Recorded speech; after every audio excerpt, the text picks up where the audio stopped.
Hi, Deepak. Hi, Nathan. How are you? Nice to meet you. Nice to meet you too. We know each other already, though. I know, yeah. Could you say a little bit about yourself? Sure. So, my name is Deepak Belani, and I have been in Houston for almost 20 plus years.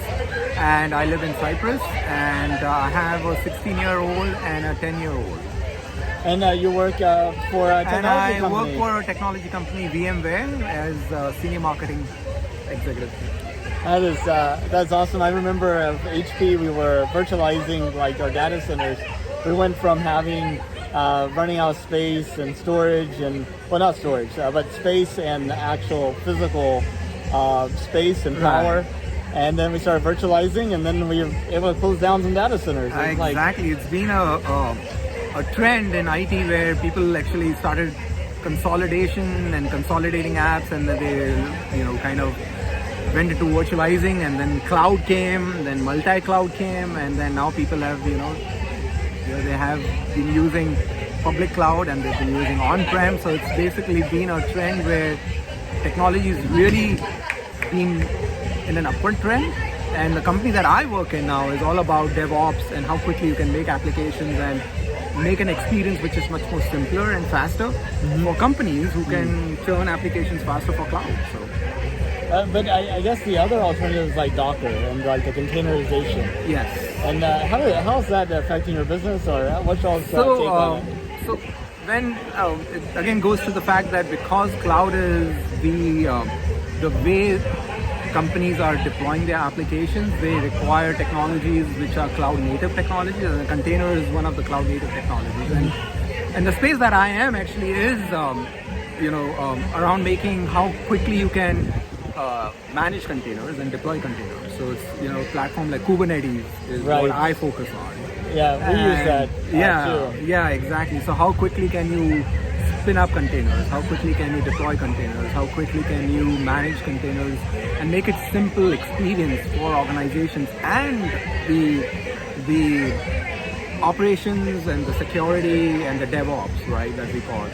The whole supply chain, software supply chain from development to production. How smooth can you make that journey is our topmost priority in my company, right? I know it's all basically because of cloud and cloud native technology and because of Kubernetes that have come up.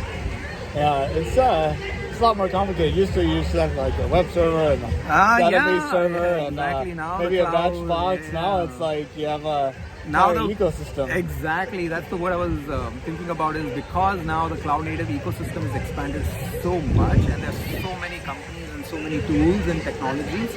Stitching them together, it's a big headache. So it requires a lot of learning, it requires a lot of expertise, and a lot of enterprises have to build those expertise. And even after having those expertise, there are mishaps and there are errors that happen. So a lot of companies like VMware that I've recently joined, we are into making that pain go away, right? So we're building technologies that you can then, or companies basically can deploy, that can make that journey a little bit smoother, easier. And to your point, because there are so many tools and so many services, that stitching them together is not easy. So it is. That's true. Yeah. That's a lot of pain. And we have you to take away our pain. So thank you. Exactly, absolutely. Glad to help. Well, talking about a completely different subject, did you know that NASA is planning to send people to the moon for the first time since 1972? Yes, I heard about that. And what do you think about it? I think it's definitely one of the critical things that we need to keep doing. And I know that we basically have a lot of aspirations with a lot of space technology and a lot of things that we have done already. And sending people to moon is definitely going to be a recurring thing that we should be doing, right? We've already been there, right? And I think for the longest period of time we had a gap, if I'm correct. 1972. Yeah, exactly. And then now we're doing it now. So I feel that the gap should have been shorter, but nevertheless, we have people going now. So they'll give new research and new subject matter expertise that they're going to get, and we are going to collect. So I think that progression, ongoing basis, like we were talking about technology, we can do that parallel, right? Space is one of the other areas where we need to keep on, having an upward trend. Like how we have upward trend in technology, we need to have upward trend in space. And I know that my kids are passionate about space, and I tell them a lot about, look what we are doing in terms of US being the country that was the first one to go to moon, and all the effort that is going on now to also send people to Mars. And then also very recently, there's been private companies who have gone to space. Right. That's phenomenal. Right? I mean, that's great. But if it does progress, where do you see it going? Do you think we're going to actually have people living in other places besides Earth? I definitely do. I think that's how visions and dreams get built, and then get it starts with exploration, right? I mean, first you see the vision, and then you explore it, right? And then you solidify it. So I think we've already seen the vision, we've already dreamt about it, and now we're exploring. So that, to your point, we are sending people now again to moon to explore that. And that should continue, like I was saying. We should not have big gaps. I'm happy that we are doing that. But I definitely see not immediately, but after, let's say, when my kids grow up, right? When the next 20 years, for example, I hope that there is a way for us to reach moon much more easier, like we are doing with companies who are kind of doing this privately, like sending private spacecrafts. But having that reach is important, right, for our benefit. So I definitely see that there might be opportunities that we might have small colonies. We might have a little bit of people who want to stay over there, right, and explore a little bit more rather than coming back quickly. So there's some hope that there is going to be some sort of people wanting to stay and explore there a little bit more, and not make this just a one-time activity, right? So that's the dream, yeah. And I know that some people actually have bought land at me. Right?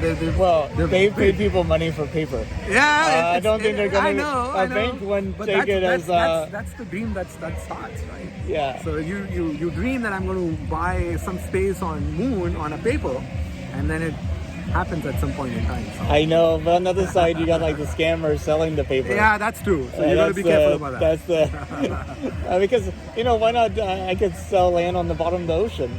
Exactly. So if it was safe and affordable, would you go to space? Absolutely. I was super encouraged with the recent activity. It was Blue Origin? Blue Origin, yeah. Who had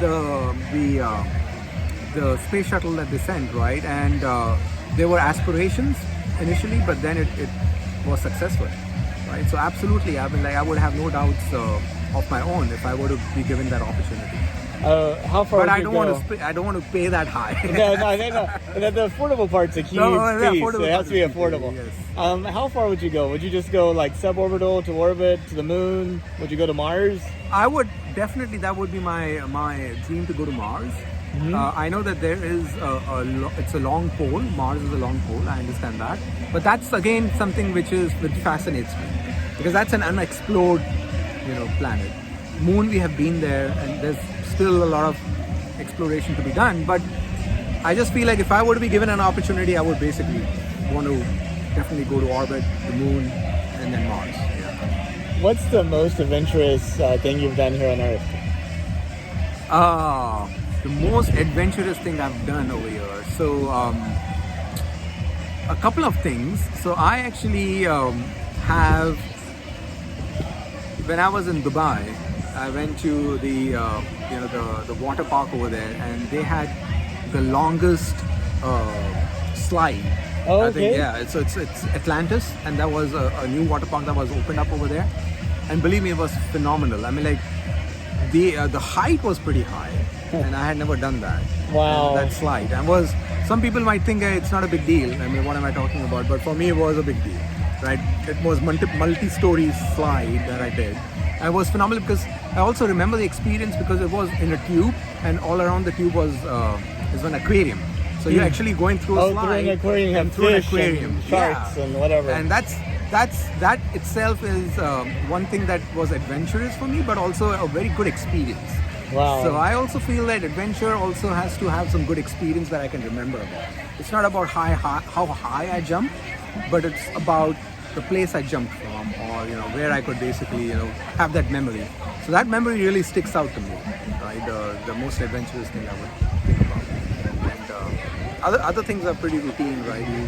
I've done paragliding, and went to Mexico and did a couple of things over there. Like I said, paragliding, parachuting, and jet skiing and all that stuff. So Have you gone skydiving? I haven't done that. My Okay. wife doesn't want me to do that, but that's on my to-do list. Oh, is it really? So, So I actually don't want to do tandem because I Okay. don't want to basically go with someone. So I basically then, if I have to do a solo, I have to do a one-day class or something like that, and I haven't yet found time. You wouldn't do a tandem. I don't want to do a tandem. Wow, that Yeah. you're really So I want to go. brave. I want to go solo if I have to do it. So, but I never know. So it has to happen. So it will happen. It's meant to be. Okay, so now imagine we actually make it to Mars. Your children have gone there. They're living there. Yeah. Your great-granddaughters has to do this project for high school. Okay. The project's like, what was Earth like? What were people thinking about before we took those next steps to the moon? Mm-hmm. And your great-great-granddaughter is watching this video, and she's going to have to write a paper. Is there anything you could tell her that help her get an A on that paper? Absolutely. So I think one of the things that I would definitely want to share is that Mother Earth, we have actually learned a lot to keep it clean and to kind of reduce pollution. So if you are at Mars, and at that point in time, if there is a lot of people who have come to Mars, and the planet is got a lot of things happening, just make sure that you are sharing with the people over there in Mars to keep it less polluted, to keep it clean. Keep it clean. Keep it clean.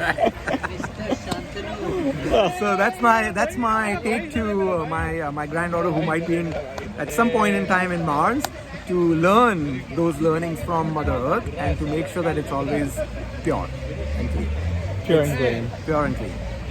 Well, I really appreciate your time. Absolutely. Well, thank you very much. Sure.